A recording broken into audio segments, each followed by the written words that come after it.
दोस्तों नमस्कार, स्वागत है आपका हमारे YouTube चैनल उद्देश्य क्लासेस में। दोस्तों हम लोग घटना चक्र की पुस्तक के तहत आरओ की परीक्षा से संबंधित पूर्व वर्षों की प्रश्नों की जो श्रृंखला देख रहे थे दोस्तों, उसके तहत हम लोग राज्य आधारित प्रश्न देख रहे थे। ठीक है दोस्तों, जिससे संबंधित एक वीडियो चैनल पर ऑलरेडी अपलोडेड की जा चुकी है। ठीक है दोस्तों, यह राज्य आधारित प्रश्नों की हमारी दूसरी वीडियो होगी। ठीक है, सारे प्रश्न इंपॉर्टेंट है दोस्तों, ध्यान से देखिएगा। सारे प्रश्नों को हम लोग अच्छे से कवर करेंगे। ठीक है, इसके ऊपर के जो प्रश्न है दोस्तों 70 से पहले के प्रश्न, वो एक वीडियो ऑलरेडी चैनल पर अपलोडेड की जा चुकी है। ठीक है, 70 से आगे के प्रश्नों को हम लोग इस वीडियो में देखेंगे। ठीक है, चलिए देखिएगा, सारे प्रश्न इंपॉर्टेंट हैं। पूर्व वर्ष की परीक्षाओं में सारे प्रश्न पूछे जा चुके हैं दोस्तों। ठीक है, और आगामी परीक्षाओं के लिए भी ये प्रश्न इंपॉर्टेंट है। चलिए देखेंगे 70वां नंबर प्रश्न दोस्तों क्या कह रहा है हमारा, ध्यान से देखिएगा। कह रहा है कि निम्न वक्तव्यों पर विचार कीजिए। ठीक है, निम्न वक्तव्यों पर विचार कीजिए। कथन ए कह रहा है कि उत्तर प्रदेश में साक्षरता दर स्थिर तरीके से बढ़ती रही है। क्या है? उत्तर प्रदेश में साक्षरता दर दोस्तों स्थिर तरीके से बढ़ती रही है। कारण क्या कह रहा है कि महिलाओं में साक्षरता दर की वृद्धि पुरुषों में वृद्धि दर के अनुरूप समगति नहीं रही है। क्या है? कारण कह रहा है कि महिलाओं में साक्षरता दर की वृद्धि पुरुषों में वृद्धि दर के अनुरूप समगति नहीं रही है। ठीक है, तो यहाँ कथन और कारण दोनों सही दिया गया है। ठीक है, इसका आंसर हम बी मार्क करेंगे। यहाँ देखें, ए और आर दोनों सही है, परंतु आर ए की सही व्याख्या नहीं है दोस्तों। ठीक है, तो यहाँ कथन दिया गया है कि उत्तर प्रदेश में साक्षरता दर स्थिर तरीके से बढ़ती रही है, यह भी सही है। और कारण दिया गया है कि महिलाओं में साक्षरता दर की वृद्धि पुरुषों में वृद्धि दर के अनुरूप समगति नहीं रही है, यह भी हमारा सही है। लेकिन कारण जो है वह कथन की सही व्याख्या नहीं है। चलिए बढ़ेंगे दोस्तों अगले प्रश्न की तरफ। 71वां नंबर प्रश्न क्या कह रहा है दोस्तों कि जनगणना 2001 के अनुसार उत्तर प्रदेश में साक्षरता दर थी। क्या है? जनगणना 2001 के अनुसार उत्तर प्रदेश में साक्षरता दर थी। ठीक है, तो इसका राइट आंसर यहाँ पे हम मार्क करेंगे ऑप्शन सी, यानी कि उड़ीसा से कम। ठीक है, चलिए यहाँ इसका डिटेल देख लेंगे एक बार, क्या कह रहा है। चलिए देखते हैं। कह रहा है दोस्तों कि वर्ष 2001 की जनगणना के अनुसार उत्तर प्रदेश की जो साक्षरता दर थी वह थी हमारी 57.36%, यानी कि 57.36%। ठीक है, जबकि राजस्थान की कितनी थी? 61.03%। ठीक है, उड़ीसा की थी दोस्तों 63.61%, यानी कि 63.61%। और बिहार की थी 47.53%, यानी कि 47.53%। ठीक है, अतः स्पष्ट है कि वर्ष 2001 में जो उत्तर प्रदेश में साक्षरता दर थी दोस्तों वह उड़ीसा से कम थी। ठीक है, क्योंकि 2001 में उड़ीसा की, यहाँ आप देखिए उड़ीसा की दी गई है 63.61, जबकि हमारी उत्तर प्रदेश की साक्षरता दर थी 57.36। चलिए बढ़ेंगे अगले प्रश्न की तरफ। 72वां नंबर प्रश्न कह रहा है दोस्तों निम्नलिखित में से कौन उत्तर प्रदेश का जनसंख्या की दृष्टि से सबसे बड़ा जनपद है। ठीक है, तो इसका राइट आंसर हो जाएगा दोस्तों इलाहाबाद, यानी कि प्रयागराज। ठीक है, ऑप्शन सी हमारा राइट आंसर हो जाएगा। कह रहा है कि उत्तर प्रदेश का जनसंख्या की दृष्टि से सबसे बड़ा जनपद है, तो इसका राइट आंसर हो जाएगा दोस्तों इलाहाबाद। यहाँ देखें आप लोग। ठीक है, कितनी? 5,95,000, क्या है?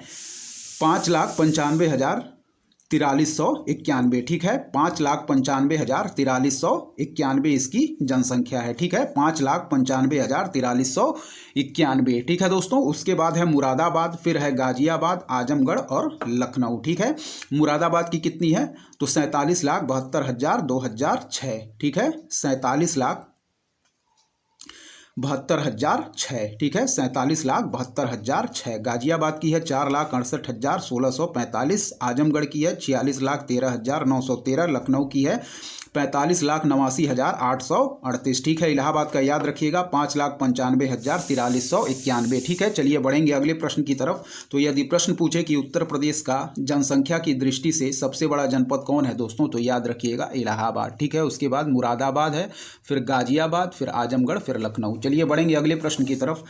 73वां नंबर प्रश्न कह रहा है दोस्तों जनगणना 2001 पर आधारित उत्तर प्रदेश के संबंध में निम्नलिखित कथनों में से कौन सा एक सही नहीं है। चलिए देखेंगे। कह रहा है कि ग्रामीण जनसंख्या राज्य की कुल जनसंख्या का 79.21% है। क्या है? कह रहा है कि ग्रामीण जनसंख्या राज्य की कुल जनसंख्या का 79.21% है। पुरुष साक्षरता दर कह रहा है कि 68.8% है। फिर कह रहा है कि जनघनत्व के संबंध में भारत में इसका क्रम 12वां है।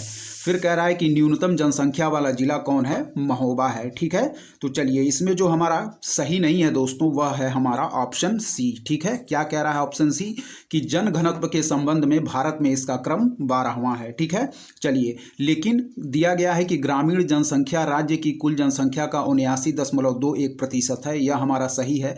पुरुष साक्षरता दर 68.8% है, यह भी सही है। न्यूनतम जनसंख्या वाला जिला महोबा है, यह भी हमारा सही है। ठीक है,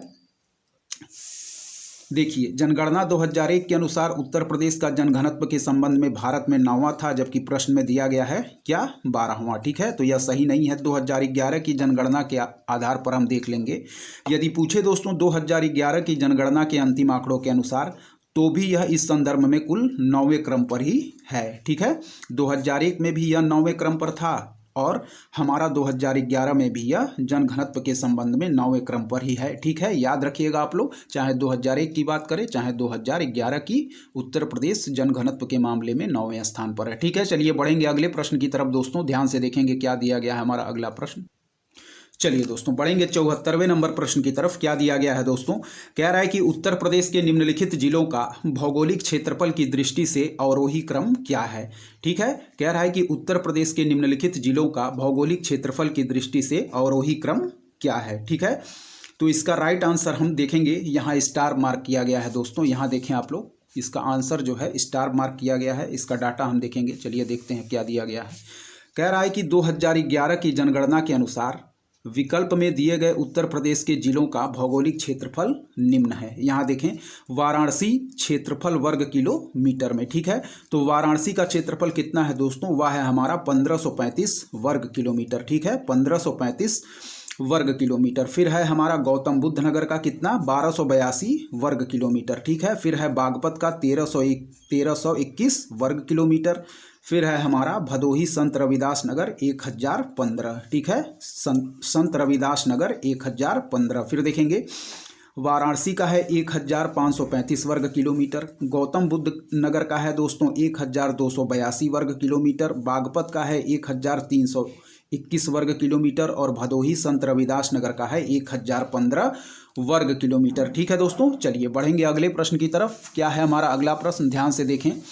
75वां नंबर प्रश्न कह रहा है दोस्तों कि उत्तर प्रदेश के निम्नलिखित जिलों में से किसका क्षेत्रफल सर्वाधिक है। क्या है, उत्तर प्रदेश के निम्नलिखित जिलों में से किसका क्षेत्रफल सर्वाधिक है। तो इसका राइट आंसर हो जाएगा दोस्तों ऑप्शन ए, यानी कि लखीमपुर खीरी। ठीक है दोस्तों, सारे प्रश्न दोस्तों हम प्रैक्टिस फॉर्म में देखेंगे, परीक्षाएं पास हैं इसलिए हम लोग इसको डिटेल में कवर नहीं करेंगे। ठीक है, जहां आवश्यक होगा उसको हम लोग थोड़ा बहुत डिटेल में भी देख लेंगे। ठीक है दोस्तों, चलिए क्या कह रहा है, कह रहा है कि जनगणना 2001 एवं जनगणना 2011 के अनुसार क्षेत्रफल की दृष्टि से उत्तर प्रदेश का सबसे बड़ा जिला जो है वह है लखीमपुर खीरी। तो चाहे दोस्तों 2001 जनगणना की बात करें चाहे 2011 जनगणना की, क्षेत्रफल की दृष्टि से उत्तर प्रदेश का सबसे बड़ा जिला कौन सा है, लखीमपुर खीरी। ठीक है, वर्ष 2011 की जनगणना के अनुसार इसका क्षेत्रफल है दोस्तों 7680 वर्ग किलोमीटर। क्या है, 7680 वर्ग किलोमीटर। एवं यदि बात करें दोस्तों वर्तमान में सबसे छोटा जिला, तो वह कौन है, वह है हमारा हापुड़। ठीक है, सबसे बड़े जिले की बात करें तो वह क्षेत्रफल में है दोस्तों लखीमपुर खीरी, और सबसे छोटे जिले की बात करें तो वह है दोस्तों हापुड़।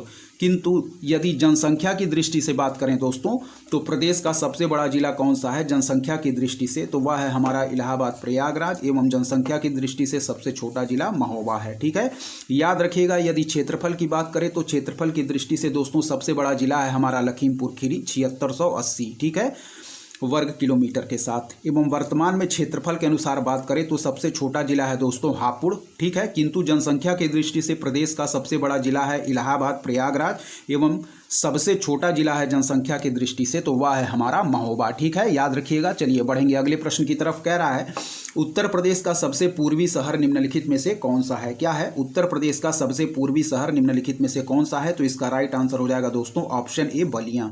ठीक है, ऑप्शन ए बलिया इसका बिल्कुल राइट आंसर है। ठीक है, चलिए बढ़ेंगे अगले प्रश्न की तरफ दोस्तों। क्या कह रहा है, यहाँ देखते जाइए। चलिए दोस्तों, कह रहा है कि उत्तर प्रदेश का सबसे पूर्व में स्थित शहर बलिया है। ठीक है, और इसकी पूर्वी सीमा बिहार राज्य से मिलती है। ठीक है, यह उत्तर प्रदेश के 3 जिलों मऊ, गाजीपुर तथा देवरिया और बिहार के भोजपुर, छपरा, सिवान आदि जिलों से घिरा हुआ है। ठीक है, चलिए बढ़ेंगे अगले प्रश्न की तरफ दोस्तों। क्या कह रहा है, कह रहा है कि नोएडा उत्तर प्रदेश के किस जिले में अवस्थित है। क्या है, नोएडा उत्तर प्रदेश के किस जिले में अवस्थित है। तो इसका राइट आंसर हो जाएगा दोस्तों गौतम बुद्ध नगर। ठीक है, ऑप्शन ए। ठीक है, तो नोएडा कहाँ स्थित है दोस्तों, नोएडा उत्तर प्रदेश के किस जिले में अवस्थित है, गौतम बुद्ध नगर में। ठीक है, चलिए यहाँ देखें, नोएडा कह रहा है कि उत्तर प्रदेश के गौतम बुद्ध नगर जिले में अवस्थित है दोस्तों। नोएडा इसका फुल फॉर्म दोस्तों कई बार पूछ लिया जाता है परीक्षाओं में, ध्यान रखिएगा। नोएडा का फुल फॉर्म है दोस्तों new Okhla industrial development authority. क्या है, new Okhla industrial development authority. यहाँ देखें, new Okhla industrial development authority इसका संक्षिप्त रूप है। ठीक है, चलिए बढ़ेंगे 78वें नंबर प्रश्न की तरफ। क्या कह रहा है, ध्यान से देखें। कह रहा है कि निम्नलिखित में से उत्तर प्रदेश का कौन सा जनपद नेपाल के साथ सीमा साझा नहीं करता है। ठीक है, कह रहा है कि निम्नलिखित में से उत्तर प्रदेश का कौन सा जनपद है दोस्तों जो नेपाल के साथ सीमा साझा नहीं करता है। ठीक है, तो इसका राइट आंसर हो जाएगा दोस्तों कुशीनगर। ठीक है, इसका राइट आंसर बिल्कुल हो जाएगा, वह है हमारा ऑप्शन सी कुशीनगर। चलिए यहाँ कह रहा है कि उत्तर प्रदेश के 7 ऐसे जिले हैं दोस्तों जो नेपाल के साथ सीमा साझा करते हैं। चलिए देख लें 7 जिले कौन कौन से हैं। वह है हमारा पीलीभीत, ठीक है, याद रखिएगा, लखीमपुर खीरी, ठीक है, बहराइच है, श्रावस्ती है दोस्तों, बलरामपुर है, सिद्धार्थनगर है एवं महाराजगंज है। फिर देखेंगे पीलीभीत है दोस्तों। 7 जिले कौन कौन से, पीलीभीत, लखीमपुर खीरी, बहराइच, श्रावस्ती, बलरामपुर, सिद्धार्थनगर एवं महाराजगंज। ठीक है, पीलीभीत, लखीमपुर खीरी, बहराइच, श्रावस्ती, बलरामपुर, सिद्धार्थनगर एवं महाराजगंज। ठीक है, चलिए बढ़ेंगे दोस्तों अगले प्रश्न की तरफ। 7वां नंबर प्रश्न क्या कह रहा है दोस्तों, कह रहा है कि निम्नलिखित में से कौन सा युग्म सही सुमेलित है। इन चारों में से केवल एक ही सही सुमेलित है, तो वह है दोस्तों हमारा बुक्सा, यानी कि जो बुक्सा जनजाति है वह दोस्तों हमारे बिजनौर जिले में पाई जाती है। ठीक है, बुक्सा जनजाति कहाँ पाई जाती है, हमारे बिजनौर जिले में। याद रखिएगा, ऑप्शन बी इसका बिल्कुल राइट आंसर है। चलिए बढ़ेंगे दोस्तों अगले प्रश्न की तरफ, ध्यान से देखते रहिए, सारे प्रश्न बहुत ही इंपॉर्टेंट हैं दोस्तों। चलिए देखते हैं। चलिए दोस्तों 80 नंबर प्रश्न क्या कर रहा है, ध्यान से देखेंगे। 80वां नंबर प्रश्न क्या है हमारा, कह रहा है कि लखनऊ जिले की सीमा निम्नलिखित में से किस जिले की सीमा को स्पर्श नहीं करती है। क्या है, लखनऊ जिले की सीमा निम्नलिखित में से किस जिले की सीमा को स्पर्श नहीं करती है। तो इसका राइट आंसर हो जाएगा दोस्तों ऑप्शन ए बलिया। ठीक है, ऑप्शन ए बलिया। बाकी दोस्तों लखनऊ जिले की सीमा किस किस जिले को स्पर्श करती है, हम देख लेंगे कि लखनऊ जिले की सीमा दोस्तों बलिया को स्पर्श नहीं करती है, याद रखिएगा। और लखनऊ जिले की सीमा दोस्तों यदि पूर्व में बात करें तो बाराबंकी जिले को, ठीक है, पूर्व में बात करें तो बाराबंकी जिले को, पश्चिम में बात करें तो उन्नाव जिले को, पश्चिम में बात करें तो उन्नाव जिले को, दक्षिणी भाग में बात करें तो रायबरेली जिले को, तथा उत्तर में बात करें तो सीतापुर तथा हरदोई जिले को स्पर्श करती है। ठीक है, पूर्व की बात करें दोस्तों तो पूर्व में यह बाराबंकी जिले को, पश्चिम में बात करें तो पश्चिम में उन्नाव जिले को, दक्षिणी भाग में बात करें तो दक्षिणी में रायबरेली जिले को, तथा उत्तर में सीतापुर तथा हरदोई जिले को स्पर्श करती है। ठीक है, इसका राइट आंसर हो जाएगा दोस्तों बलिया, जो कि हमारे उत्तर प्रदेश का सबसे पूर्वी जिला है। ठीक है दोस्तों, याद रखिएगा। चलिए बढ़ेंगे अगले प्रश्न की तरफ।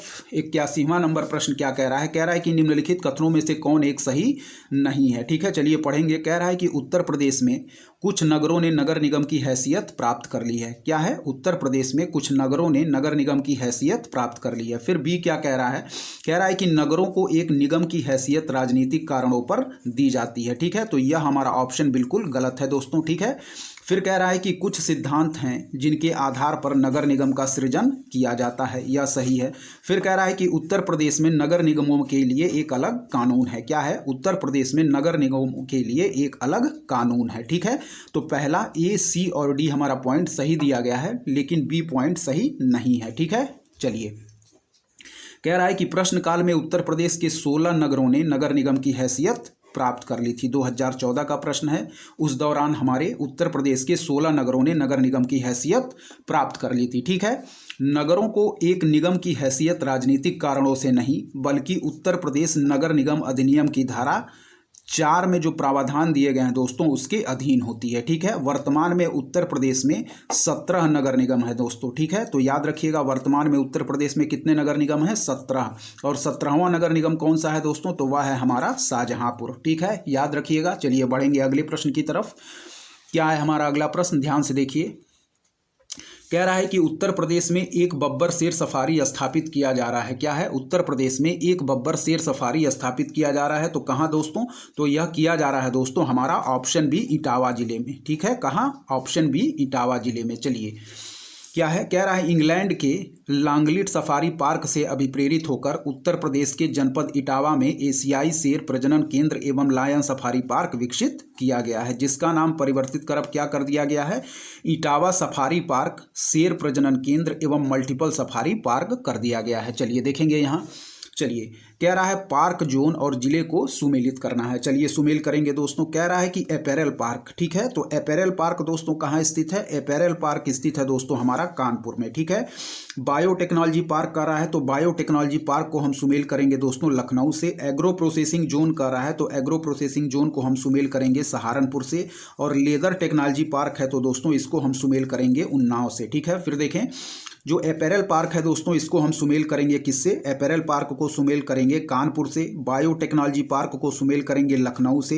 एग्रो प्रोसेसिंग जोन को हम सुमेल करेंगे दोस्तों सहारनपुर से। और लेदर टेक्नोलॉजी पार्क को उन्नाव से। फिर देख लें apparel park Kanpur, biotechnology park Lucknow, जो एग्रो प्रोसेसिंग जोन है वह सहारनपुर और लेदर टेक्नोलॉजी पार्क है वह हमारा उन्नाव से सुमेल हो जाएगा। ठीक है, कौन सा आंसर हम मार्क करेंगे? तो हम मार्क करेंगे दोस्तों ऑप्शन ए यानी कि 3, 4, 2 और 1। ठीक है, चलिए बढ़ेंगे दोस्तों अगले प्रश्न की तरफ। सारे प्रश्नों को हम लोगों ने अच्छे तरीके से सुमेल कर लिया है। देखेंगे अगला प्रश्न हमारा क्या कह रहा है दोस्तों। चलिए देखते हैं। चलिए दोस्तों देखेंगे 84वां नंबर प्रश्न क्या कह रहा है? कह रहा है कि लेदर टेक्नोलॉजी पार्क कहाँ अवस्थित है? क्या है? कह रहा है कि लेदर टेक्नोलॉजी पार्क कहाँ अवस्थित है। ठीक है, तो इसका राइट आंसर हो जाएगा दोस्तों कि लेदर टेक्नोलॉजी पार्क जो है दोस्तों वह है हमारा उन्नाव में। ठीक है, उन्नाव जिले में स्थित है लेदर टेक्नोलॉजी पार्क। ठीक है, लेदर टेक्नोलॉजी पार्क बनथर उन्नाव में स्थित है। ठीक है दोस्तों, लेदर टेक्नोलॉजी पार्क कहाँ स्थित है? हमारा उन्नाव में। 85वां नंबर प्रश्न देखेंगे दोस्तों क्या कह रहा है? कह रहा है कि उत्तर प्रदेश में निम्नलिखित में से कौन सा शहर निर्यात विकास केंद्र नहीं है? क्या है? उत्तर प्रदेश में निम्नलिखित में से कौन सा शहर निर्यात विकास केंद्र नहीं है? तो इसका राइट आंसर हो जाएगा दोस्तों इलाहाबाद। ठीक है, प्रयागराज। ठीक है, इलाहाबाद प्रयागराज हमारा निर्यात विकास केंद्र नहीं है, जबकि आगरा, खुर्जा और मेरठ दोस्तों हमारे निर्यात विकास केंद्र हैं। ठीक है दोस्तों, तो चलिए बढ़ेंगे अगले प्रश्न की तरफ। इसका आंसर हो जाएगा ऑप्शन बी इलाहाबाद यानी कि प्रयागराज। ठीक है, चलिए बढ़ेंगे अगले प्रश्न की तरफ। कह रहा है कि दोस्तों दुधवा राष्ट्रीय उद्यान किस जनपद में स्थित है? क्या है? दुधवा राष्ट्रीय उद्यान जो है वह किस जनपद में स्थित है? तो इसका राइट आंसर हो जाएगा दोस्तों हमारा ऑप्शन सी यानी कि लखीमपुर खीरी। Option C Lakhimpur Kheri. ठीक है, क्या कह रहा है? कह रहा है दुधवा राष्ट्रीय उद्यान उत्तर प्रदेश के लखीमपुर खीरी जनपद में स्थित है दोस्तों। 490 वर्ग किलोमीटर क्षेत्र में फैला यह उद्यान प्रोजेक्ट टाइगर का भी भाग है, जो कि कब स्टार्ट किया गया था? 1973 में। ठीक है, चलिए देखें 87वां नंबर प्रश्न कह रहा है दोस्तों पार्वती अर्गा रामसर स्थल के संदर्भ में निम्नलिखित में से कौन सा से कथन सही है? क्या है? पार्वती अर्गा रामसर स्थल के संदर्भ में निम्नलिखित में से कौन सा से कथन सही है? ठीक है, चलिए देखेंगे। कह रहा है कि यह उत्तर प्रदेश के गोंडा जिले में स्थित है पार्वती अर्गा रामसर स्थल। ठीक है, तो यह सही है दोस्तों कि पार्वती अर्गा जो रामसर स्थल है यह उत्तर प्रदेश के गोंडा जिले में स्थित है। और कह रहा है कि यह एक पक्षी अभ्यारण्य है। क्या है? कह रहा है कि यह एक पक्षी अभ्यारण्य है। तो दोनों पॉइंट दोस्तों हमारा सही दिया गया है। याद रखिएगा कि पार्वती अर्गा रामसर स्थल दोस्तों यह उत्तर प्रदेश के गोंडा जिले में स्थित है और यह एक पक्षी अभ्यारण्य है। ठीक है, तो हमारे दोनों पॉइंट सही दिए गए हैं। चलिए आंसर देखेंगे क्या दिया गया है इसका। यहाँ देखिए दोस्तों क्या है आंसर हमारा, ध्यान से देखिएगा। यहाँ जो आंसर होगा दोस्तों वह है हमारा ऑप्शन सी यानी कि दोनों 1 और 2 सही हैं। ठीक है, चलिए बढ़ेंगे दोस्तों अगले प्रश्न की तरफ। कह रहा है 88वां नंबर प्रश्न की उत्तर प्रदेश में आलू निर्यात जोन स्थित है। क्या है? उत्तर प्रदेश में आलू निर्यात जोन दोस्तों स्थित है। तो यह हमारा इसमें राइट आंसर होगा ऑप्शन ए आगरा में। ठीक है, ऑप्शन ए उत्तर प्रदेश में आलू निर्यात जोन स्थित है दोस्तों आगरा में। ठीक है, चलिए बढ़ेंगे अगले प्रश्न की तरफ। चलिए कह रहा है कि निम्नलिखित में से कौन उत्तर प्रदेश के सर्वाधिक फसल क्षेत्र के अंतर्गत सही सुमेलित नहीं है? ठीक है, तो यहाँ दोस्तों आंसर देखिए, आप लोग स्टार मार्क किया गया है। हम डाटा पढ़ेंगे। ठीक है, डाटा ध्यान से देखिएगा। कह रहा है कि कृषि एवं किसान कल्याण मंत्रालय, यहाँ देखें डाटा आप ध्यान से, कह रहा है कि कृषि एवं किसान कल्याण मंत्रालय भारत सरकार के अर्थ एवं सांख्यिकी निदेशालय द्वारा प्रदत्त प्रत्येक जनपद में रोपी गई फसलों के क्षेत्रफल का नवीनतम आंकड़ा वर्ष 2016-17। चलिए अगले पेज पे दिया गया है दोस्तों, देखते हैं क्या दिया गया है।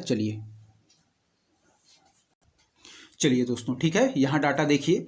कह रहा है इन आंकड़ों के अनुसार प्रश्नगत फसलों के उत्तर प्रदेश में सर्वाधिक क्षेत्रफल वाले जनपद इस प्रकार हैं। ठीक है, चलिए यहाँ देखिए क्या कह रहा है। कह रहा है यदि बात करें सरसों की दोस्तों, तो प्रमुख जनपद जो क्षेत्रफल हेक्टेयर में दिया गया है, तो उत्तर प्रदेश में सर्वाधिक क्षेत्रफल वाले जनपद इस प्रकार हैं। यदि सरसों की बात करें तो सर्वाधिक क्षेत्रफल है दोस्तों मथुरा में। ठीक है, सर्वाधिक क्षेत्रफल सरसों की है दोस्तों, वह है मथुरा में। ठीक है, कितनी? 40,651। फिर है आगरा में 37,531। फिर है हमारा लखीमपुर खीरी में 26,976। फिर देखें आलू की, तो आलू की यदि बात करें दोस्तों, सर्वाधिक क्षेत्रफल कहाँ है? वह है हमारा आगरा में। कितना? 70,957। फिर है हमारा फिरोजाबाद में 54,248। फिर है हमारा हाथरस में 51,030। फिर है हमारा कन्नौज में 47,081। और फिर है फरुखाबाद में तो 41,464। फिर है हमारा मक्का का, तो मक्का दोस्तों सर्वाधिक क्षेत्रफल है कन्नौज में। ठीक है, कितना? 71,181। फिर है बहराइच में 57,325। फिर है जौनपुर में 48,525। फिर देखें तिल का, तो तिल का है दोस्तों महोबा 6,099। फिर है बांदा 4,210। मिर्जापुर 3,429। सोनभद्र 3,267। हमीरपुर 2,445। ठीक है दोस्तों, क्या कह रहा है?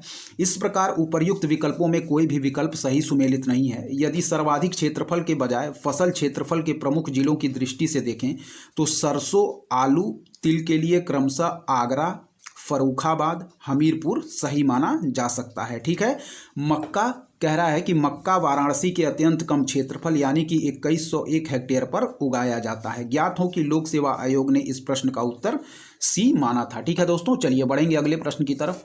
कह रहा है कि निम्नलिखित में से कौन उत्तर प्रदेश के मुख्यमंत्री नहीं रहे हैं? क्या है? निम्नलिखित में से कौन उत्तर प्रदेश के मुख्यमंत्री नहीं रहे हैं? तो इसका राइट आंसर हो जाएगा दोस्तों नित्यानंद स्वामी। ठीक है, इसका राइट आंसर हो जाएगा नित्यानंद स्वामी। ठीक है, यहाँ देखें नित्यानंद स्वामी दोस्तों उत्तर प्रदेश के मुख्यमंत्री नहीं रहे हैं। वह उत्तराखंड के प्रथम मुख्यमंत्री कब से?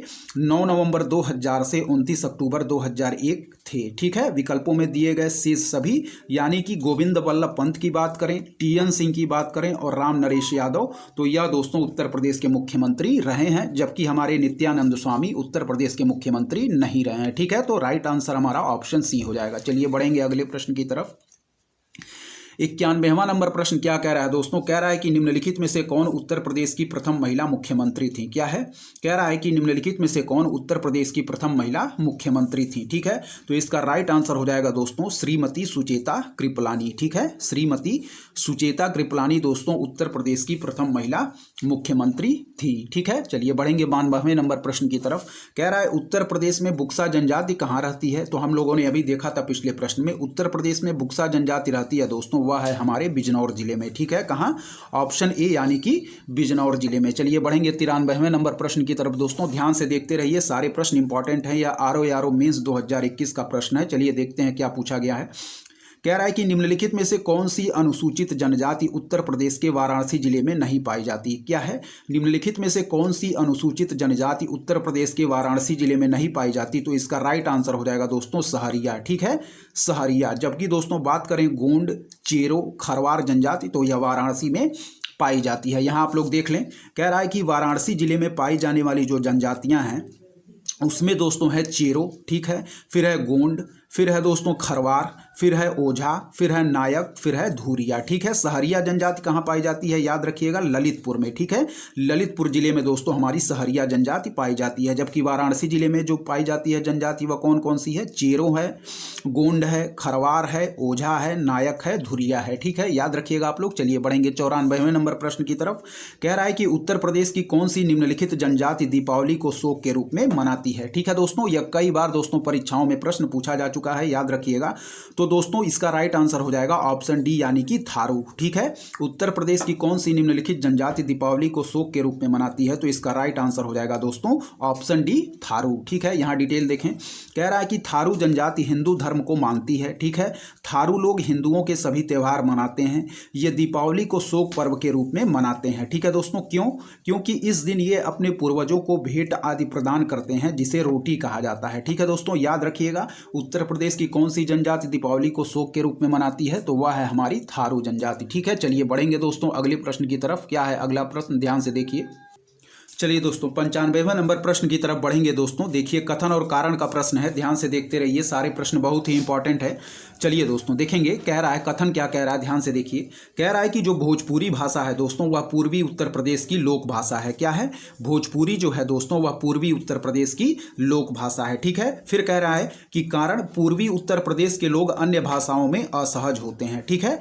तो इसका आंसर हम मार्क करेंगे दोस्तों। जो कथन दिया गया है कि भोजपुरी पूर्वी उत्तर प्रदेश की लोक भाषा है, यह बिल्कुल सही दिया गया है। ठीक है। लेकिन जो कारण दिया गया है कि पूर्वी उत्तर प्रदेश के लोग अन्य भाषाओं में असहज होते हैं, यह हमारा कारण गलत दिया गया है। ठीक है। तो हम कौन सा आंसर मार्क करेंगे दोस्तों? यहाँ देखें आप लोग, हम मार्क करेंगे दोस्तों ए सही है। ठीक है। ऑप्शन सी हमारा ए सही है, किंतु आर दोस्तों गलत है। ठीक है। चलिए बढ़ेंगे, याद रखिएगा। चलिए बढ़ेंगे दोस्तों अगले प्रश्न की तरफ, ध्यान से देखते रहिए, सारे प्रश्न बहुत इंपॉर्टेंट है। 96वां नंबर प्रश्न है दोस्तों। चलिए देखेंगे, कह रहा है कि सूची 1 को सूची 2 से सुमेलित करिए। चलिए सुमेल करेंगे दोस्तों। कह रहा है कि बिरहा, तो बिरहा कहाँ गाया जाता है दोस्तों? बिरहा हमारा गाया जाता है, यह संबंधित हो जाएगा, बिरहा हो जाएगा हमारा भोजपुरी से। ठीक है। फिर दिया गया है दोस्तों हमारा कजरी, तो कजरी हम सुमेल करेंगे दोस्तों अवधी से। फिर है दोस्तों हमारा मलहोर, तो मलहोर हम किससे सुमेलित करेंगे? मलहोर हम सुमेलित करेंगे दोस्तों ब्रजी से। फिर है हमारा रसिया, रसिया हम किससे सुमेल करेंगे? तो रसिया हम सुमेल करेंगे दोस्तों कौरवी से। ठीक है। और आंसर कौन सा मार्क करेंगे? आंसर हम मार्क करेंगे, यहाँ देखें आप लोग, आंसर मार्क करेंगे हम ऑप्शन बी, यानी कि 1 2 3 4 जो आमने सामने दिया गया है यह सही सुमेल है। फिर देखेंगे, ध्यान से सुनिए। कह रहा है कि बिरहा, तो बिरहा हमारा हो जाएगा दोस्तों भोजपुरी से। ठीक है। बिरहा किससे हो जाएगा? हम सुमेल करेंगे भोजपुरी से। कजरी हम सुमेल करेंगे दोस्तों अवधी से। ठीक है। कजरी सुमेल करेंगे अवधी से। मलहोर को हम सुमेल करेंगे दोस्तों ब्रजी से। ठीक है। मलहोर को सुमेल करेंगे ब्रजी से और रसिया को कौरवी से। ठीक है। फिर देखें, बिरहा को सुमेल करेंगे दोस्तों भोजपुरी से, कजरी को सुमेल करेंगे अवधी से, मलहोर को सुमेल करेंगे ब्रजी से, रसिया को सुमेल करेंगे कौरवी से। ठीक है। बिरहा भोजपुरी, कजरी अवधी, मलहोर ब्रजी, रसिया कौरवी। ठीक है। आंसर हम कौन सा मार्क करेंगे? Option B. चलिए बढ़ेंगे 97वें नंबर प्रश्न की तरफ, ध्यान से देखें क्या दिया गया है। कह रहा है दोस्तों उत्तर प्रदेश के मुख्य लोकगीत हैं। क्या है? उत्तर प्रदेश के मुख्य लोकगीत हैं। ठीक है। तो इसका राइट आंसर क्या हो जाएगा दोस्तों? वह है हमारा बिरहा, चैती और ढोला। ठीक है।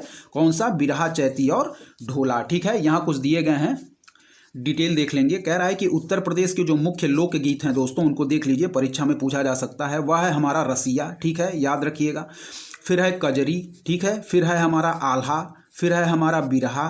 फिर है हमारा चैती। फिर है ढोला। फिर देखेंगे, रसिया, कजरी, आल्हा, बिरहा, चैती और ढोला। फिर है रसिया, कजरी, आल्हा, बिरहा, चैती और ढोला। ठीक है दोस्तों। चलिए बढ़ेंगे हम 98वां नंबर प्रश्न क्या कह रहा है? कह रहा है दोस्तों आल्हा एक लोकप्रिय संगीत किस क्षेत्र का है? ठीक है। कह रहा है कि आल्हा एक लोकप्रिय संगीत किस क्षेत्र का है? तो हम आंसर मार्क करेंगे दोस्तों बुंदेलखंड, ऑप्शन बी। ठीक है दोस्तों। चलिए क्या कह रहा है कि आल्हा बुंदेलखंड क्षेत्र की प्रसिद्ध वीर रस गाथा है। क्या है? आल्हा जो है दोस्तों बुंदेलखंड क्षेत्र की प्रसिद्ध वीर रस गाथा है। और इस वीर रस कथा में दोस्तों महोबा के वीर भाइयों आल्हा और उदल की वीरता का वर्णन किया गया है। ठीक है, ध्यान रखिएगा। चलिए बढ़ेंगे 99वें नंबर प्रश्न की तरफ। कह रहा है दोस्तों ढोला लोकगीत लोकप्रिय है। क्या है? ढोला जो लोकगीत है वह लोकप्रिय है। तो इसका आंसर हो जाएगा दोस्तों हमारा आगरा मेरठ में, ऑप्शन ए इसका बिल्कुल राइट आंसर हो जाएगा। ठीक है। यहाँ देखें, कह रहा है कि ढोला लोकगीत लोकप्रिय है, तो ऑप्शन ए इसका बिल्कुल राइट आंसर हो जाएगा। आगरा मेरठ में डिटेल देखिए, इंपॉर्टेंट है। कह रहा है ढोला दोस्तों आगरा एवं मेरठ क्षेत्र का लोकप्रिय लोकगीत है। क्या है? ढोला जो है वह आगरा एवं मेरठ क्षेत्र का लोकप्रिय लोकगीत है। और इस लोकगीत में हम क्या कहते हैं दोस्तों? तो इस लोकगीत में हम कहानी के माध्यम से ढोला एवं मारू के चरित्र का वर्णन किया जाता है। ठीक है। तो इस लोकगीत में कहानी के माध्यम से ढोला एवं मारू के चरित्र का वर्णन किया जाता है। चलिए बढ़ेंगे अगले प्रश्न की तरफ। कह रहा है उत्तर प्रदेश की विशिष्ट नृत्य शैली है। ठीक है। कह रहा है कि उत्तर प्रदेश की विशिष्ट नृत्य शैली है। तो इसका आंसर हम मार्क करेंगे दोस्तों ऑप्शन ए, यानी कि कथक। ठीक है, कथक। ठीक है। और कथक का वास्तविक अर्थ क्या होता है दोस्तों? यानी कि कथा कहने वाले को हम कथक कहते हैं। ठीक है, उसी के नाम पे इसका नाम कथक रखा गया है। चलिए बढ़ेंगे दोस्तों 101वें नंबर प्रश्न की तरफ। दोस्तों क्या है हमारा 101वां नंबर प्रश्न? ध्यान से देखें। यहाँ पे कह रहा है कि सूची 1 को सूची 2 से सुमेलित कीजिए। ठीक है। लोकगीत दिया गया है दोस्तों और गायन का अवसर। ठीक है, यानी कि यह लोकगीत किस किस अवसर पर गाए जाते हैं। चलिए हम लोग सुमेल करेंगे दोस्तों।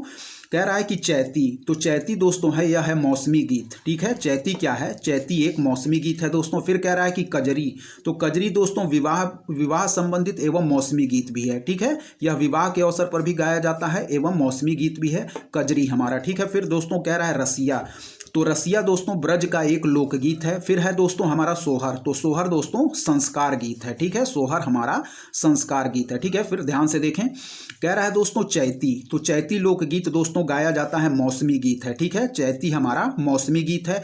कजरी कब गाया जाता है दोस्तों, कजरी विवाह संस्कार के अवसर पर भी एवं मौसमी गीत भी है, ठीक है। तो कजरी हमारा संबंधित हो जाएगा विवाह एवं मौसमी गीत। रसिया हमारा सुमेल हो जाएगा दोस्तों ब्रज का एक लोकगीत है। फिर है सोहर, तो सोहर दोस्तों एक संस्कार गीत है, ठीक है। फिर देखें, चैती है दोस्तों हमारा, चैती है एक मौसमी गीत। कजरी है हमारा दोस्तों विवाह एवं मौसमी गीत। रसिया है ब्रज का लोकगीत और सोहर है दोस्तों संस्कार गीत, ठीक है दोस्तों, याद रखिएगा, ठीक है। चलिए इसका आंसर हम क्या मार्क करेंगे दोस्तों, तो आंसर मार्क करेंगे ऑप्शन ए, ठीक है। 4, 3, 2 और 1, ठीक है दोस्तों। यह आरओ प्री 2021 का लेटेस्ट प्रश्न है, याद रखिएगा। चलिए यहाँ देख लीजिए, चैती दोस्तों हम मौसमी गीत से सुमेल करेंगे, कजरी को सुमेल करेंगे विवाह एवं मौसमी गीत से, रसिया को सुमेल करेंगे ब्रज का लोकगीत से, सोहर को सुमेल करेंगे संस्कार गीत से, ठीक है दोस्तों। चलिए यहाँ देखिए, यह भी आरओ प्री 2021 का लेटेस्ट प्रश्न है, याद रखिए क्या कह रहा है। कह रहा है कि जादिन जन्म भयो डैश का धरती धसी 2.5 हाथ, क्या है,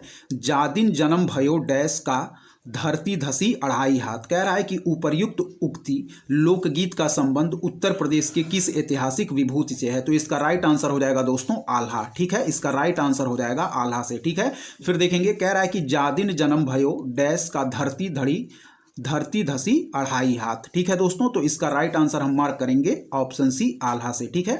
फिर देख लें, जादिन जन्म भयो डैश का धरती धसी 2.5 हाथ का संबंध उत्तर प्रदेश के किस ऐतिहासिक विभूति से है, तो याद रखिएगा आल्हा से, ठीक है। यह लेटेस्ट प्रश्न पूछा गया है आरओ प्री 2021 में, ठीक है दोस्तों। चलिए बढ़ेंगे अगले प्रश्न की तरफ, ध्यान से देखते रहिए, सारे प्रश्न बहुत ही इंपॉर्टेंट हैं, ठीक है दोस्तों। यदि आपको हमारा कंटेंट पसंद आ रहा है तो हमारे चैनल उद्देश्य क्लासेस 91 को जरूर सब्सक्राइब करें, लाइक करें, अपने दोस्तों के बीच शेयर करें और ऐसे ही पढ़ते रहें दोस्तों। चलिए देखते हैं अगले प्रश्न के बारे में क्या दिया गया है।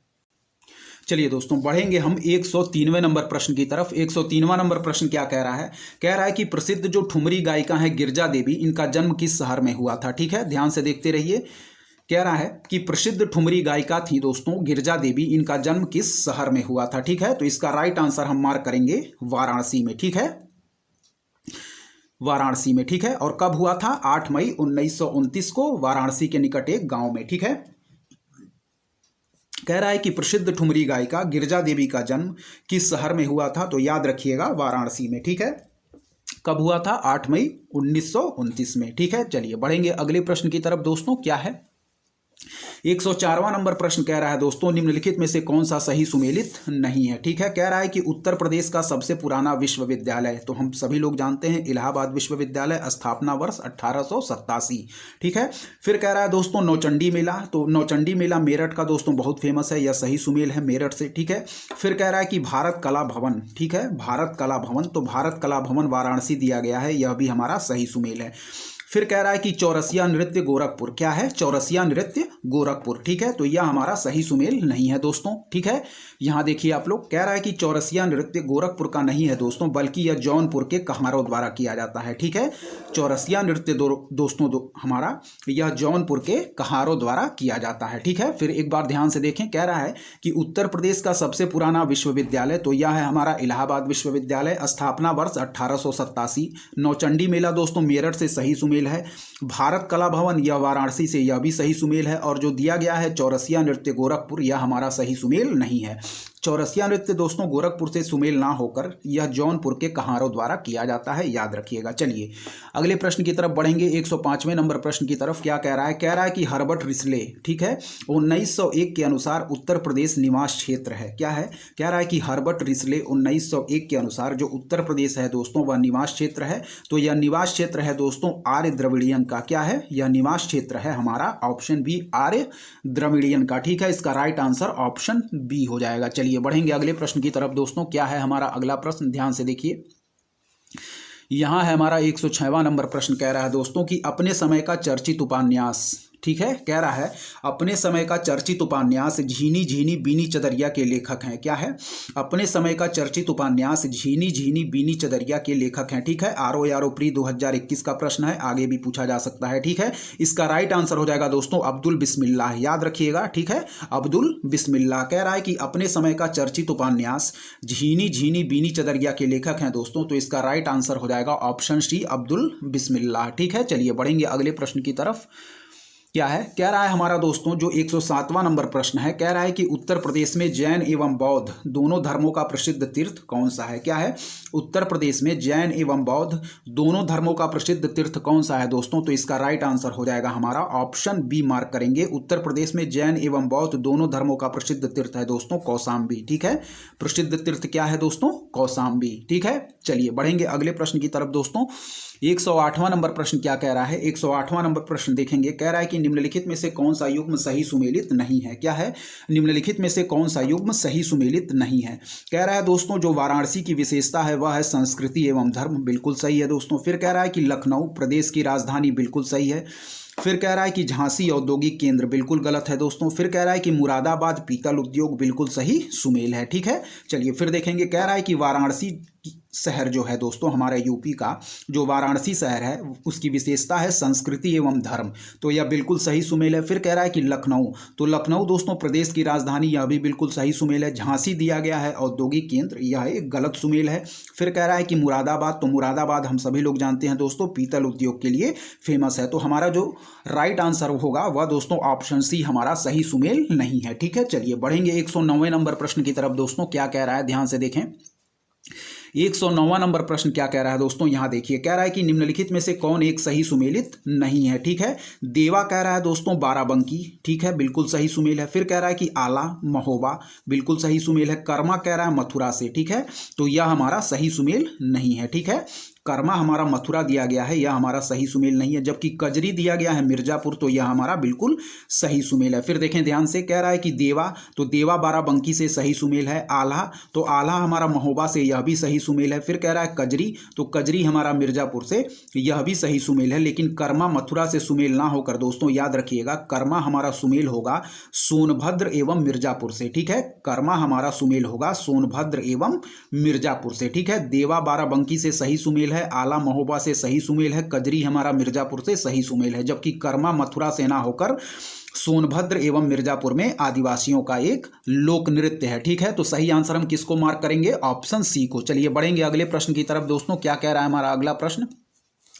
कह रहा है कि कर्मा लोक नृत्य है। क्या है? कर्मा लोक नृत्य है। तो कर्मा लोक नृत्य है, हम लोगों ने अभी देखा कहाँ का? सोनभद्र एवं मिर्जापुर का। ठीक है, कर्मा लोक नृत्य है दोस्तों सोनभद्र एवं मिर्जापुर का। ठीक है, 111वां नंबर प्रश्न देखें क्या कह रहा है। कह रहा है कि उत्तर प्रदेश के प्रमुख लोक नृत्य कौन कौन से हैं? ठीक है, कह रहा है कि उत्तर प्रदेश के प्रमुख लोक नृत्य कौन कौन से हैं, तो इसका राइट आंसर हो जाएगा दोस्तों चरकुला, कर्मा और पांडव। ठीक है, कौन कौन से? चरकुला, कर्मा और पांडव। ठीक है, बी इसका बिल्कुल राइट आंसर हो जाएगा। उत्तर प्रदेश के प्रमुख लोक नृत्य कौन कौन से हैं, तो ऑप्शन बी चरकुला, कर्मा और पांडव इसका बिल्कुल राइट आंसर हम मार्क करेंगे। ठीक है दोस्तों, चलिए देखेंगे अगला प्रश्न क्या है। सारे प्रश्न इंपॉर्टेंट है, ध्यान से देखते रहिए। चलिए बढ़ेंगे अगले प्रश्न। चलिए दोस्तों ध्यान से देखें, 112वां नंबर प्रश्न क्या कह रहा है। 112वां नंबर प्रश्न कह रहा है दोस्तों कि उत्तर प्रदेश के निम्नलिखित किस ऐतिहासिक मेले में हिंदू और मुसलमान दोनों आते हैं? क्या है? उत्तर प्रदेश के निम्नलिखित किस ऐतिहासिक मेले में हिंदू और मुसलमान दोनों आते हैं? ठीक है, तो इसका राइट आंसर हो जाएगा दोस्तों नौचंडी का मेला। ठीक है, जो कि कहाँ लगता है दोस्तों? यह लगता है हमारे मेरठ में। ठीक है, मेरठ के नौचंडी में नौचंडी मेला लगता है दोस्तों। और उत्तर प्रदेश के पूछ रहा है कि निम्नलिखित किस ऐतिहासिक मेले में हिंदू और मुसलमान दोनों आते हैं, तो इसका राइट आंसर हो जाएगा दोस्तों ऑप्शन ए यानी कि नौचंदी का मेला। ठीक है, याद रखिएगा आप लोग, नौचंदी मेला कहां आयोजित किया जाता है? उत्तर प्रदेश के मेरठ जिले में। ठीक है, चलिए बढ़ेंगे अगले प्रश्न की तरफ दोस्तों। क्या है? 113वां नंबर प्रश्न देखें, कह रहा है कि उत्तर प्रदेश के ऐतिहासिक मेले और स्थान और क्षेत्र को सुमेलित करना है। चलिए सुमेल करेंगे। कह रहा है कि निम्नलिखित में से कौन सही सुमेलित नहीं है? 3 इसमें सुमेल हैं, 1 सुमेल नहीं है। चलिए देखेंगे। कह रहा है कि जल विहार का मेला, ठीक है, कह रहा है कि जल विहार का मेला, तो यह हमारा सही सुमेल है, ठीक है। जल विहार का मेला बुंदेलखंड सही सुमेल है। फिर कह रहा है कि बटेश्वर का मेला, तो बटेश्वर का मेला कह रहा है कि पश्चिमांचल, ठीक है, बटेश्वर का मेला पश्चिमांचल। फिर कह रहा है कि शुक्रताल का मेला, तो शुक्रताल का मेला दोस्तों यह भी सही सुमेल है, मुजफ्फरनगर, ठीक है, शुक्रताल का मेला मुजफ्फरनगर सही सुमेल है। फिर कह रहा है कि बलदेव छठ का मेला, ठीक है, बलदेव छठ का मेला कह रहा है कि पूर्वांचल। बलदेव छठ का मेला दोस्तों पूर्वांचल से संबंधित ना होकर यह पश्चिमांचल से संबंधित होगा, ठीक है। फिर देखेंगे लेटेस्ट प्रश्न है, ROARO 2021 में पूछा गया प्रश्न है, ध्यान से देखें। कह रहा है कि जल विहार का मेला, तो जल विहार का मेला दोस्तों लगता है हमारा बुंदेलखंड में, ठीक है। फिर कह रहा है कि बटेश्वर का मेला, तो बटेश्वर का मेला पश्चिमांचल सही सुमेल है। शुक्रताल का मेला मुजफ्फरनगर, यह भी सही सुमेल है, लेकिन बलदेव छठ का मेला पूर्वांचल से संबंधित ना होकर पश्चिमांचल से संबंधित होगा। फिर देखें, जल विहार का मेला बुंदेलखंड, बटेश्वर का मेला पश्चिमांचल, बलदेव छठ का मेला पूर्वांचल से ना होकर पश्चिमांचल, और शुक्रताल का मेला हमारा मुजफ्फरनगर, ठीक है। चलिए बढ़ेंगे अगले प्रश्न की तरफ दोस्तों। 114वां नंबर प्रश्न देखेंगे ध्यान से, क्या कह रहा है। यहाँ भी मेला है और वह किन किन जिलों में आयोजित किए जाते हैं उनको सुमेल करना है। चलिए हम सुमेल करेंगे। 114वां नंबर प्रश्न ध्यान से देखें। कह रहा है कि देवी पाटन मेला, ठीक है, तो देवी पाटन मेला हो जाएगा दोस्तों हमारा बलरामपुर से। फिर कह रहा है कामपिल मेला, ठीक है, तो कामपिल मेला हो जाएगा दोस्तों हमारा फर्रुखाबाद से। फिर है बटेश्वर मेला, तो बटेश्वर मेला हो जाएगा दोस्तों हमारा बलिया से। फिर कह रहा है ददरी मेला, तो ददरी मेला हो जाएगा दोस्तों हमारा कहाँ से, ददरी मेला हो जाएगा बटेश्वर मेला दोस्तों यह हो जाएगा आगरा से, ठीक है, यहाँ देखें। और ददरी मेला हो जाएगा हमारा बलिया से। फिर से देखेंगे, कह रहा है कि देवी पाटन मेला, तो देवी पाटन मेला हो जाएगा दोस्तों बलरामपुर से। फिर है कामपिल मेला, तो कामपिल मेला हो जाएगा दोस्तों फर्रुखाबाद से। बटेश्वर मेला को हम सुमेल करेंगे आगरा से, और ददरी मेला को बलिया से। फिर देखेंगे देवी पाटन मेला बलरामपुर, ठीक है। फिर है कामपिल मेला, तो कामपिल मेला हो जाएगा दोस्तों फर्रुखाबाद। फिर है हमारा बटेश्वर मेला, तो बटेश्वर मेला आगरा से। फिर ददरी मेला बलिया से, ठीक है। आंसर किसको हम मार्क करेंगे, आंसर हम मार्क करेंगे दोस्तों ऑप्शन सी नंबर, ठीक है। यहां देखें 2, 3, 1 और 4 को हम आंसर मार्क करेंगे, ठीक है। चलिए बढ़ेंगे, यहां देखें, देखें यहां कह रहा है देवी पाटन मेला जनपद बलरामपुर में लगता है, ठीक है, देवी पाटन मेला बलरामपुर। कामपिल मेला हो जाएगा दोस्तों फर्रुखाबाद, क्या है, कामपिल मेला फर्रुखाबाद। बटेश्वर मेला दोस्तों आगरा से, और ददरी मेला हो जाएगा हमारा बलिया से, ठीक है, याद रखिएगा। चलिए बढ़ेंगे 115वें नंबर प्रश्न को देखेंगे दोस्तों, क्या है। चलिए दोस्तों बढ़ते हैं 115वें नंबर प्रश्न की तरफ। ध्यान से देखिए क्या कह रहा है। कह रहा है सूची 1 को सूची 2 से सुमेलित कीजिए, ठीक है, घटना और स्थान। चलिए देखेंगे। कह रहा है कि माघ मेला हम सभी लोग जानते हैं, बहुत फेमस है दोस्तों, तो माघ मेला हो जाएगा दोस्तों हमारा इलाहाबाद प्रयागराज से, ठीक है। चलिए फिर कह रहा है झूला मेला, तो झूला मेला हो जाएगा दोस्तों हमारा वृंदावन से, ठीक है, वृंदावन कहाँ, मथुरा, ठीक है, झूला मेला हमारा वृंदावन से सही सुमेल हो जाएगा। फिर कह रहा है कि पशु मेला, तो पशु मेला हो जाएगा दोस्तों हमारा बटेश्वर, बटेश्वर कहाँ, आगरा, ठीक है। देवा मेला दोस्तों यह हो जाएगा बाराबंकी, ठीक है। चलिए माघ मेला हम सुमेल करेंगे दोस्तों इलाहाबाद से, ठीक है। फिर है झूला मेला, तो झूला मेला हम सुमेल करेंगे दोस्तों वृंदावन से। पशु मेला हम सुमेल करेंगे बटेश्वर से। देवा मेला हम सुमेल करेंगे बाराबंकी से, ठीक है। फिर देखें माघ मेला दोस्तों हो जाएगा इलाहाबाद से, ठीक है, माघ मेला हो जाएगा इलाहाबाद से। झूला मेला हो जाएगा दोस्तों वृंदावन से। पशु मेला हो जाएगा दोस्तों बटेश्वर आगरा से। देवा मेला बाराबंकी से, ठीक है दोस्तों। याद रखिएगा कौन सा आंसर हम मार्क करेंगे, तो आंसर हम मार्क करेंगे ऑप्शन ए, ठीक है दोस्तों। चलिए बढ़ेंगे दोस्तों अगले प्रश्न की तरफ। क्या कह रहा है हमारा अगला प्रश्न, यहां देखें, चलिए ध्यान से देखेंगे, यहां देख लें। माघ मेला है दोस्तों इलाहाबाद प्रयागराज से। झूला मेला है वृंदावन से। पशु मेला है बटेश्वर से। देवा मेला है बाराबंकी से, ठीक है दोस्तों। चलिए बढ़ेंगे अगले प्रश्न की तरफ। ध्यान से देखें क्या कह रहा है। कह रहा है दोस्तों कि निम्नलिखित में से किस स्थान पर गुड़िया पूर्णिमा मेला का आयोजन किया जाता है। क्या है, निम्नलिखित में से किस स्थान पर गुड़िया पूर्णिमा मेला का आयोजन किया जाता है। तो इसका सही आंसर हो जाएगा दोस्तों गोवर्धन, ठीक है, इसका सही आंसर हो जाएगा गोवर्धन, ठीक है दोस्तों। यहां देखें निम्नलिखित में से किस स्थान पर गुड़िया पूर्णिमा मेला का आयोजन किया जाता है, तो इसका राइट आंसर हो जाएगा दोस्तों गोवर्धन, ठीक है। यहां देखें क्या डिटेल कर रहा है, देख लें। कह रहा है मुड़िया पूर्णिमा मेला, जिसको मुड़िया पूनो मेला भी कहा जाता है, ठीक है, का आयोजन प्रतिवर्ष गोवर्धन मथुरा वृंदावन में गुरु पूर्णिमा आषाढ़ मास की पूर्णिमा के दिन होता है, ठीक है। प्रतिवर्ष गोवर्धन वृंदावन में गुरु पूर्णिमा आषाढ़ मास की पूर्णिमा के दिन होता है। चलिए बढ़ेंगे अगले प्रश्न की तरफ। लेटेस्ट प्रश्न ROARO मेंस 2021 का प्रश्न, ध्यान रखें। कह रहा है निम्नलिखित में से कौन एक सही सुमेलित नहीं है। स्थान और उत्तर प्रदेश के जिले, ठीक है। तो बटेश्वर मेला दोस्तों आगरा हम लोगों ने अभी देखा, बिल्कुल सही सुमेल है। देवा शरीफ का मेला दोस्तों यह हमारा जौनपुर से गलत दिया गया है, ठीक है। फिर कह रहा है कि संकिसा मेला, तो संकिसा दोस्तों स्थान है, यह है हमारा फर्रुखाबाद में, संकिसा स्थान है फर्रुखाबाद में। और बिठूर कहाँ है? बिठूर है दोस्तों हमारा कानपुर में, ठीक है। चलिए देखें फिर से, बटेश्वर है दोस्तों आगरा में, ठीक है, बटेश्वर है हमारा आगरा में, ठीक है। यहाँ का पशु मेला फेमस है। देवा शरीफ हो जाएगा दोस्तों यह हमारा जौनपुर से ना होकर बाराबंकी से, ठीक है। देवा शरीफ हमारा जौनपुर से ना होकर बाराबंकी से हो जाएगा। संकिसा दोस्तों हमारा फर्रुखाबाद से हो जाएगा। बिठूर है हमारा कानपुर, ठीक है, जो कि यमुना नदी के किनारे स्थित है, ठीक है। चलिए यहां देखेंगे दोस्तों बटेश्वर आगरा, ठीक है, बटेश्वर आगरा। देवा शरीफ हमारा जौनपुर से ना होकर बाराबंकी से हो जाएगा। संकिसा फर्रुखाबाद, बिठूर कानपुर। चलिए यहां देखें नीचे डिटेल, कह रहा है बटेश्वर आगरा, ठीक है, देवा शरीफ बाराबंकी, संकिसा फर्रुखाबाद, बिठूर कानपुर नगर, ठीक है दोस्तों। चलिए बढ़ेंगे अगले प्रश्न की तरफ। क्या है, ध्यान से देखते रहें, सारे प्रश्न बहुत इंपॉर्टेंट है। कह रहा है कि उत्तर प्रदेश में निम्नलिखित में से किस स्थान पर एक नाभिकीय ऊर्जा परियोजना स्थित है? क्या है, उत्तर प्रदेश में निम्नलिखित में से किस स्थान पर एक नाभिकीय ऊर्जा परियोजना स्थित है? तो इसका राइट आंसर हो जाएगा दोस्तों ऑप्शन सी, यानी कि नरौरा। क्या है, उत्तर प्रदेश में निम्नलिखित में से किस स्थान पर एक नाभिकीय ऊर्जा परियोजना स्थित है? तो इसका राइट आंसर हो जाएगा दोस्तों ऑप्शन सी, नरौरा, ठीक है दोस्तों। यदि आपको हमारे पढ़ाने का तरीका दोस्तों और हमारे चैनल के कंटेंट पसंद आ रहे हैं तो हमारे चैनल उद्देश्य क्लासेस को जरूर सब्सक्राइब करें दोस्तों, लाइक करें, अपने दोस्तों के भी शेयर करें दोस्तों, और ऐसे ही पढ़ते रहें। चलिए बढ़ते हैं दोस्तों अगले प्रश्न की तरफ, देखते हैं क्या दिया गया है अगला प्रश्न। चलिए दोस्तों 119वें नंबर प्रश्न की तरफ बढ़ेंगे दोस्तों। क्या है 119वां नंबर प्रश्न, ध्यान से देखें यहाँ क्या कह रहा है। कह रहा है कि निम्नलिखित में से कौन सा कोयला आधारित बिजली संयंत्र उत्तर प्रदेश में स्थित है? क्या है, निम्नलिखित में से कौन सा कोयला आधारित बिजली संयंत्र है जो उत्तर प्रदेश में स्थित है? ठीक है, तो इसका राइट आंसर हो जाएगा दोस्तों दादरी, ठीक है, राइट आंसर हो जाएगा दादरी और सिंगरौली, ठीक है, दादरी और सिंगरौली, ठीक है दोस्तों। इसका डिटेल हम देखेंगे, ठीक है। दादरी और सिंगरौली जो है दोस्तों यह हमारे कोयला आधारित बिजली संयंत्र हैं, ठीक है, दादरी और सिंगरौली, ठीक है। चलिए यहाँ डिटेल देखेंगे क्या दिया गया है, इसका आंसर हम मार्क करेंगे ऑप्शन बी, ठीक है, दादरी और सिंगरौली, ठीक है। चलिए बढ़ेंगे, यहाँ डिटेल देखें। कह रहा है दोस्तों कि उत्तर प्रदेश में एनटीपीसी के स्वामित्व वाले कोयला आधारित बिजली संयंत्रों की संख्या कितनी है? 5। स्वामित्व किसका है? NTPC, national thermal power corporation, ठीक है, national thermal power corporation of India, NTPC, जो कि कोयला आधारित बिजली संयंत्रों की संख्या इसके स्वामित्व में कितनी है दोस्तों? 5। चलिए देख लेंगे कौन कौन से। यह है हमारा सिंगरौली, ठीक है, फिर है दोस्तों रिहंद, फिर है दोस्तों हमारा दादरी, फिर है दोस्तों ऊंचाहार, फिर है दोस्तों टांडा, जबकि जो दिया गया है मेजा प्रयागराज एनटीपीसी एवं उत्तर प्रदेश राज्य विद्युत उत्पादन निगम लिमिटेड का कोयला आधारित संयुक्त उद्यम संयंत्र है, ठीक है। और दिया गया है डार्लीपाली, क्या दिया गया है? डार्लीपाली। तो डार्लीपाली संयंत्र है दोस्तों हमारा उड़ीसा में और विंध्याचल संयंत्र है हमारा मध्य प्रदेश में, ठीक है।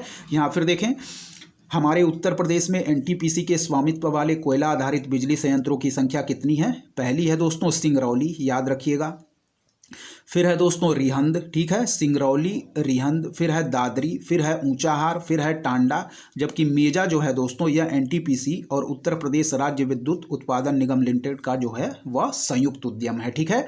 तो याद रखिए सिंगरौली, रिहंद, दादरी, ऊंचाहार एवं टांडा, ठीक है, यह एनटीपीसी के स्वामित्व वाले कोयला आधारित बिजली संयंत्र हैं, याद रखिएगा। 120वां नंबर प्रश्न देखेंगे। कह रहा है दोस्तों कि उत्तर प्रदेश में पाए जाने वाले प्रमुख खनिज हैं। क्या है? उत्तर प्रदेश में पाए जाने वाले प्रमुख खनिज हैं। तो इसका राइट आंसर हो जाएगा दोस्तों लाइमस्टोन तथा डोलोमाइट, ठीक है, याद रखिएगा। पूछ रहा है कि उत्तर प्रदेश में पाए जाने वाले प्रमुख खनिज हैं, तो इसका राइट आंसर हो जाएगा दोस्तों ऑप्शन बी, यानी कि लाइमस्टोन तथा डोलोमाइट, ठीक है दोस्तों। चलिए बढ़ेंगे अगले प्रश्न की तरफ। 121वां नंबर प्रश्न क्या कह रहा है? कह रहा है यहाँ देखें, कह रहा है सूची 1 को सूची 2 से सुमेलित कीजिए तथा सूचियों के नीचे दिए गए कूट से सही उत्तर का चयन कीजिए। चलिए मिलाएंगे दोस्तों। सोनभद्र कह रहा है, तो सोनभद्र में हो जाएगा दोस्तों हमारा चूने का पत्थर, ठीक है, सोनभद्र हो जाएगा हमारा चूने का पत्थर। अपना इलाहाबाद प्रयागराज यह हो जाएगा दोस्तों शीशे वाली बालू, इलाहाबाद क्या हो जाएगा? शीशे वाली बालू के लिए, ठीक है। ललितपुर हो जाएगा दोस्तों हमारा तांबा के लिए, और जो मिर्जापुर है यह है नॉन प्लास्टिक फायर क्ले। क्या है? Non plastic fire clay. ठीक है, चलिए फिर देखेंगे। कह रहा है कि सोनभद्र, तो सोनभद्र हो जाएगा दोस्तों हमारा चूने का पत्थर, बिल्कुल सही है, सोनभद्र हो जाएगा चूने का पत्थर। इलाहाबाद हो जाएगा दोस्तों शीशे वाली बालू। ललितपुर हो जाएगा दोस्तों हमारा तांबा। मिर्जापुर हो जाएगा नॉन प्लास्टिक फायर क्ले। ठीक है, फिर देखेंगे सोनभद्र हम सुमेल करेंगे चूने का पत्थर से, इलाहाबाद को सुमेल करेंगे शीशे वाली बालू से, ललितपुर को सुमेल करेंगे तांबा से, और मिर्जापुर को सुमेल करेंगे नॉन प्लास्टिक फायर क्ले से। ठीक है दोस्तों, चलिए बढ़ेंगे अगले प्रश्न की तरफ। यहां देखें इसका आंसर हम क्या मार्क करेंगे दोस्तों, वह हम मार्क करेंगे ऑप्शन बी। ठीक है, 4, 3, 2 और 1। चलिए यहां देखें, सोनभद्र चूने का पत्थर, इलाहाबाद प्रयागराज शीशे वाली बालू, ललितपुर तांबा, Mirzapur non plastic fire clay. ठीक है, चलिए यहाँ देखें, कह रहा है कि उत्तर प्रदेश में कितने मुख्य कृषि जलवायु क्षेत्र हैं। कई बार परीक्षाओं में पूछा जा चुका है, ध्यान रखिएगा कि उत्तर प्रदेश में कितने मुख्य कृषि जलवायु क्षेत्र हैं दोस्तों। तो इसका आंसर याद रखिएगा ऑप्शन बी, यानी कि 3। ठीक है, तो उत्तर प्रदेश में कितने मुख्य कृषि जलवायु क्षेत्र हैं, इसका राइट आंसर हो जाएगा ऑप्शन बी, यानी कि 3। ठीक है, चलिए यहाँ देखिएगा कौन कौन से। वह है कृषि जलवायु क्षेत्र हमारा, ठीक, कृषि जलवायु क्षेत्र है वह है हमारा 4th, कृषि जलवायु क्षेत्र 5th, कृषि जलवायु क्षेत्र 8th। ठीक है, 4th, 5th और 8th। ठीक है, कौन कौन सा? तो कृषि जलवायु क्षेत्र जो 4th है वह है हमारा मध्य गंगा का मैदानी क्षेत्र, फिर है दोस्तों हमारा ऊपरी गंगा का मैदानी क्षेत्र, फिर है मध्य पठार और पहाड़ी क्षेत्र। ठीक है, क्या है? पहला है दोस्तों हमारा, चौथा नंबर मध्य गंगा का मैदानी क्षेत्र, फिर है दोस्तों कृषि जलवायु क्षेत्र हमारा ऊपरी गंगा का मैदानी क्षेत्र, फिर है हमारा मध्य पठार और पहाड़ी क्षेत्र। ठीक है, याद रखिएगा। तो कृषि जलवायु क्षेत्र मुख्यतः कितने हैं, वह है हमारे 3। ठीक है, याद रखिएगा, ऑप्शन बी राइट आंसर हो जाएगा। चलिए यहाँ देखिए दोस्तों क्या कह रहा है। कह रहा है दोस्तों कि लाल मिट्टियां पाई जाती हैं। क्या है? लाल मिट्टियां पाई जाती हैं किस जनपद में? तो इसका राइट आंसर हो जाएगा दोस्तों मिर्जापुर तथा झांसी में। ठीक है, लाल मिट्टियां पाई जाती हैं किस जनपद में उत्तर प्रदेश के? तो वह है दोस्तों मिर्जापुर तथा झांसी में। याद रखिएगा, लाल मिट्टियां कहाँ पाई जाती हैं? मिर्जापुर तथा झांसी में। ठीक है, चलिए बढ़ेंगे अगले प्रश्न की तरफ। कह रहा है दोस्तों कि निम्नलिखित में से कौन सही सुमेलित नहीं है। ठीक है, गंगा कह रहा है वाराणसी, फिर कह रहा है गोमती सुल्तानपुर, फिर कह रहा है कोसी गोरखपुर, फिर कह रहा है सरयू अयोध्या। ठीक है, तो जो इसमें सही सुमेल नहीं है दोस्तों वह है हमारा कोसी गोरखपुर। ठीक है, कोसी गोरखपुर यह हमारा सही सुमेल नहीं है। कोसी दोस्तों बिहार में बहने वाली एक नदी है। ठीक है, चलिए यहाँ देखेंगे दोस्तों, गंगा हमारा वाराणसी बिल्कुल सही सुमेल है। गोमती हमारा दिया गया है सुल्तानपुर जिला जो गोमती नदी के किनारे स्थित है, बिल्कुल राइट आंसर है दोस्तों। ठीक है, गंगा हमारा वाराणसी हो जाएगा, गोमती हमारा सुल्तानपुर, सरयू हमारा अयोध्या। ठीक है, और दिया गया है गोरखपुर कोसी, तो गोरखपुर दोस्तों हमारा यह कोसी के किनारे ना स्थित होकर राप्ती नदी जो कि घाघरा नदी की एक सहायक है के किनारे स्थित है, ना कि कोसी नदी के किनारे। ठीक है, याद रखिएगा, गंगा हमारा हो जाएगा वाराणसी, गोमती हो जाएगा दोस्तों हमारा सुल्तानपुर, सरयू हो जाएगा अयोध्या। ठीक है, गंगा वाराणसी गोमती सुल्तानपुर सरयू अयोध्या, गोरखपुर हमारा कोसी के किनारे स्थित ना होकर दोस्तों घाघरा नदी की एक सहायक नदी राप्ती नदी के किनारे स्थित है। ठीक है, याद रखिएगा। चलिए दोस्तों बढ़ेंगे अगले प्रश्न की तरफ, ध्यान से देखते रहिए, सारे प्रश्न बहुत ही इंपॉर्टेंट हैं। ठीक है दोस्तों, चलिए दोस्तों अगला प्रश्न देखेंगे। 125वां नंबर प्रश्न है। कह रहा है कि निम्न में से किस नदी के तट पर गोरखपुर स्थित है। क्या है? कह रहा है कि निम्न में से किस नदी के तट पर गोरखपुर स्थित है। हम लोगों ने अभी क्या देखा, यहाँ देखें क्या कह रहा है कि गोरखपुर जो है दोस्तों यह राप्ती नदी घाघरा नदी की सहायक नदी के किनारे स्थित है। तो याद रखिएगा इसका कि निम्न में से किस नदी के तट पर गोरखपुर स्थित है। तो इसका राइट आंसर हो जाएगा दोस्तों हमारा ऑप्शन, चलिए देखते हैं क्या दिया गया है। चलिए देखेंगे, यहाँ ध्यान से प्रश्न देख लीजिए आप लोग, नीचे दिया गया है। चलिए दोस्तों ठीक है, तो इसका आंसर हम मार्क करेंगे कि गोरखपुर जो हमारा शहर है वह है हमारा दोस्तों राप्ती नदी के किनारे, जो कि एक घाघरा की सहायक नदी है। ठीक है, चलिए 126वां नंबर प्रश्न देखेंगे दोस्तों। क्या कह रहा है? कह रहा है कि गंगा नदी उत्तर प्रदेश में किस जनपद से प्रवेश करती है। क्या है? गंगा नदी उत्तर प्रदेश में किस जनपद से प्रवेश करती है। तो इसका राइट आंसर हो जाएगा दोस्तों ऑप्शन ए, यानी कि बिजनौर। ठीक है, गंगा नदी उत्तर प्रदेश में बिजनौर जिले से प्रवेश करती है और उत्तर प्रदेश के पूर्वी जिले बलिया से इसका निकास होता है। ठीक है, यहाँ इसका डिटेल देखें, इंपॉर्टेंट है दोस्तों।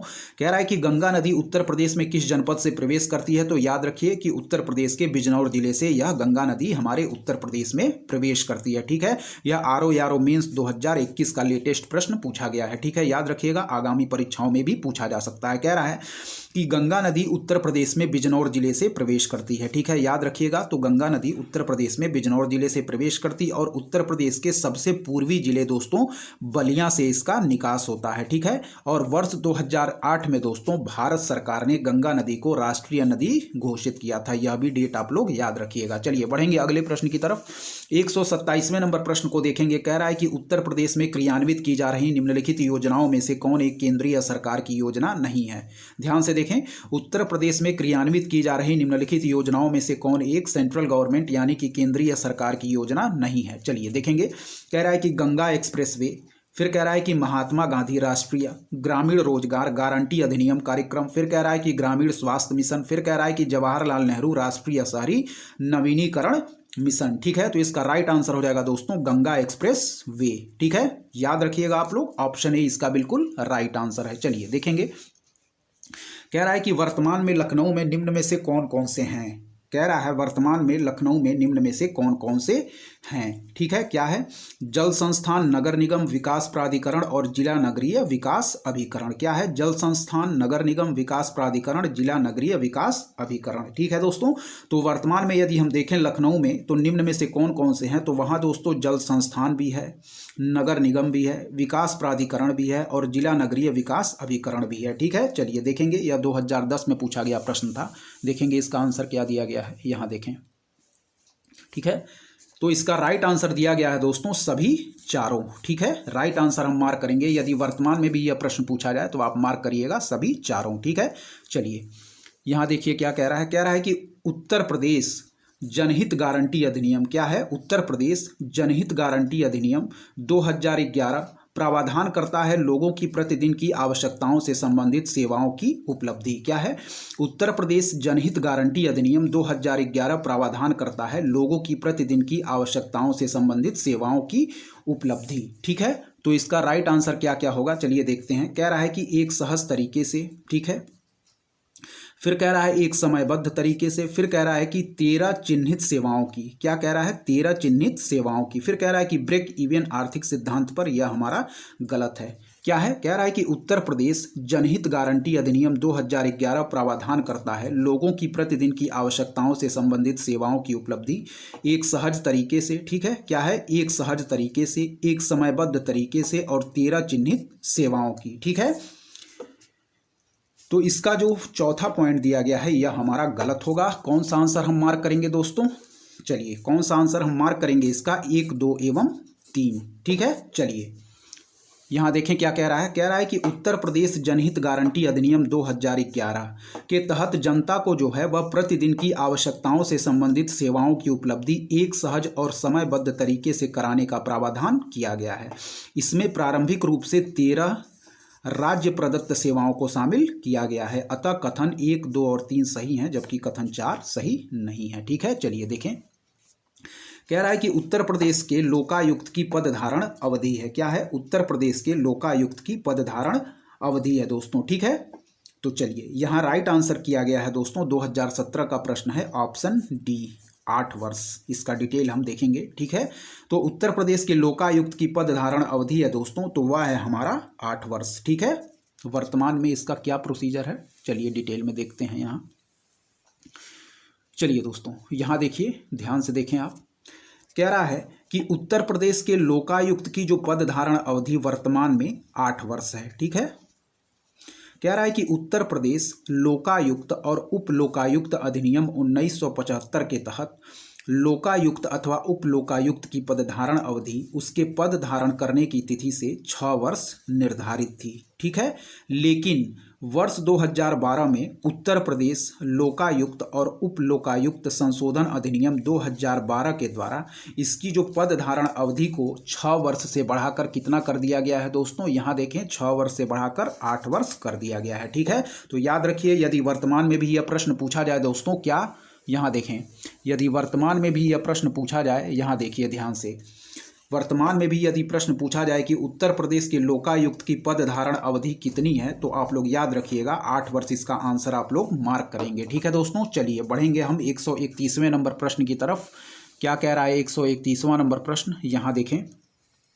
चलिए, कह रहा है कि निम्न में से उत्तर प्रदेश के किस जनपद में कालिंजर का किला स्थित है। क्या है, निम्न में से उत्तर प्रदेश के किस जनपद में कालिंजर का किला स्थित है। ठीक है दोस्तों, तो इसका राइट आंसर क्या हो जाएगा दोस्तों, तो इसका राइट आंसर हो जाएगा कि निम्न में से उत्तर प्रदेश के किस जनपद में कालिंजर का किला स्थित है। तो इसका राइट आंसर हो जाएगा दोस्तों ऑप्शन बी, यानी कि बांदा। ठीक है, ऑप्शन बी यानी कि बांदा जिला। ठीक है, उत्तर प्रदेश के बांदा जिले में दोस्तों स्थित है कालिंजर का किला।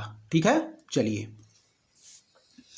और यहाँ क्या कह रहा है, कह रहा है कि 1569 में, ठीक है, प्राचीन काल में यह जो जेजाक भुक्ती साम्राज्य है इसके अधीन था हमारा कालिंजर का किला। और कह रहा है कि 1569 ईस्वी में अकबर ने इस किले को जीत लिया और बीरबल को उपहार स्वरूप प्रदान किया। ठीक है, 1569 में। चलिए याद रखिए, यह प्रश्न हिस्ट्री में पूछा जा सकता है। 1569 में अकबर ने इस किले को जीत लिया था। चलिए यहाँ देखें क्या कह रहा है, हमारा 132वां नंबर प्रश्न है कि उत्तर प्रदेश सरकार ने अभी हाल ही में वर्ष 1516 को किस रूप में मनाने का निर्णय लिया है। क्या है, उत्तर प्रदेश सरकार ने अभी हाल ही में वर्ष 2015-16 को किस रूप में मनाने का निर्णय लिया है। ठीक है दोस्तों, तो याद रखिएगा कि ऑप्शन सी किसान वर्ष के रूप में, किस वर्ष के रूप में, ऑप्शन सी किसान वर्ष के रूप में हमारी उत्तर प्रदेश सरकार ने 2015-16 को मनाने का निर्णय लिया है किसान वर्ष के रूप में।